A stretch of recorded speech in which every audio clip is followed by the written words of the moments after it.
Bonjour, j'espère que vous allez bien. Nous sommes les gens les plus bénis d'avoir le Seigneur Jésus avec nous. Lorsque Jésus a vécu sur la terre, on se rend compte qu'il a attiré beaucoup de gens. Beaucoup de personnes sont venues à lui et pour cause, Jésus, il montrait l'amour du Père. Il répondait aux besoins des gens et ça a attiré des hommes et des femmes à lui.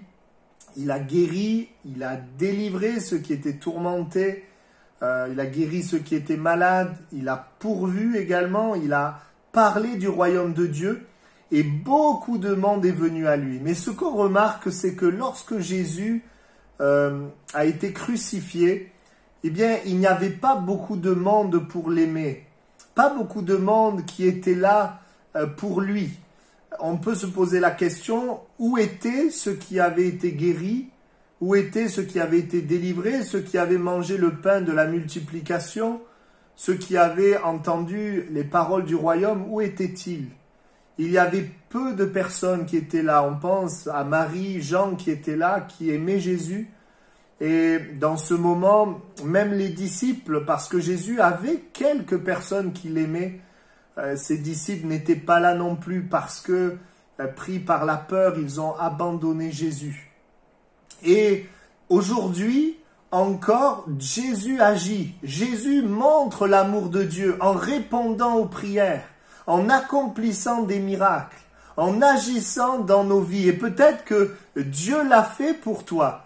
Et je te pose la question, est-ce que tu ressemble à ce peuple qui s'est approché de Jésus pour avoir un bien, une réponse, un miracle, mais qui n'a pas forcément aimé Jésus. Le bien que Dieu nous fait est une preuve de son amour et je dirais qu'il y a quelque chose de plus grand que de nous attacher à la réponse, au miracle, à la chose que Dieu nous donne, que Jésus nous donne, c'est de nous attacher à Jésus. C'est de pouvoir aimer Jésus. Mon plus grand trésor, eh bien, c'est de pouvoir l'aimer, de pouvoir développer cette relation d'amour avec Jésus. Un Jésus invisible, mais un Jésus réel. Et si Jésus a agi une fois dans ta vie, eh bien, ce qu'il veut, c'est marcher, vivre avec toi, que tu vives avec lui et que tu développes cet amour, cette relation d'amour avec lui.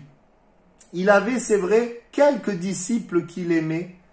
Et on voit une différence entre les personnes qui ont été bénies par Jésus et qui ont laissé Jésus au moment où Jésus est crucifié. On voit une différence avec Pierre qui, à un moment donné, au tout départ, va vivre un miracle, va voir Jésus donner cette pêche miraculeuse, permettre qu'il y ait ce grand nombre de poissons.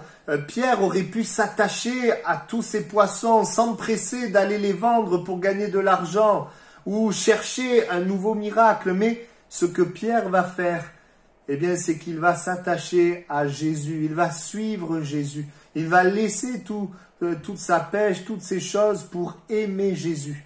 Et c'est la plus grande chose pour nous que nous puissions aimer Jésus.